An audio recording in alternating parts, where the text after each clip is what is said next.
again, it's back to school. Can you believe that? And in many classrooms, the return to class includes the use of new technology. So how can we introduce these electronic learning methods without compromising traditional teaching methods? Here with more on how technology should be used in the classroom is children's author and literacy advocate, Melissa Williams. Thank you for joining us, Melissa. Thank you. Always enjoy having you.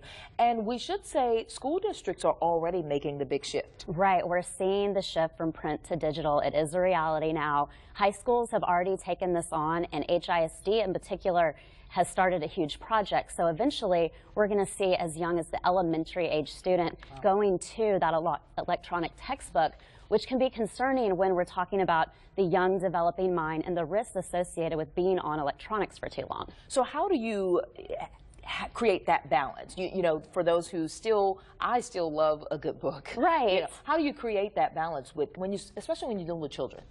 Well, we're dealing with children who need that green space. They need to be outside. They need to be using their muscles, creating muscle memory. It actually helps them with their attention. And research has stated that for every hour that a child is on electronics a day, there is a 10% increased risk of attention and focus issues.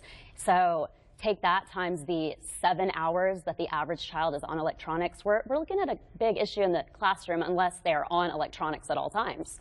And so what about the teachers? We don't want to leave them out. Right. So the concern, the posed question has been, will we need teachers in the future, or will they act more like facilitators?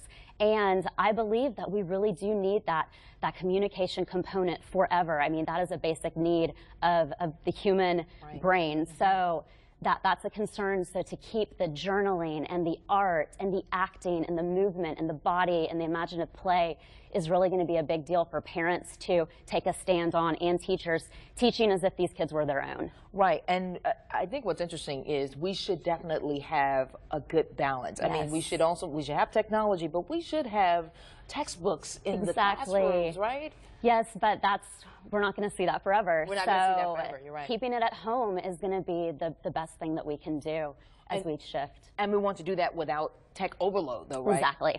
Exactly, because the brain gets tired when you're on electronics for too long, and then you kind of have that sluggish feeling afterwards. And with the obesity rate going up, that's another issue that we're dealing with on the health side of things. If it's a norm to be on electronics all day, every day at school and at home, we're having a sedentary lifestyle that is now the norm in America, and we don't want that. So much for parents, teachers, administrators to consider, especially when you're dealing with kids and teens, students in general. Thank you for joining us, Melissa. Thank you. Appreciate it.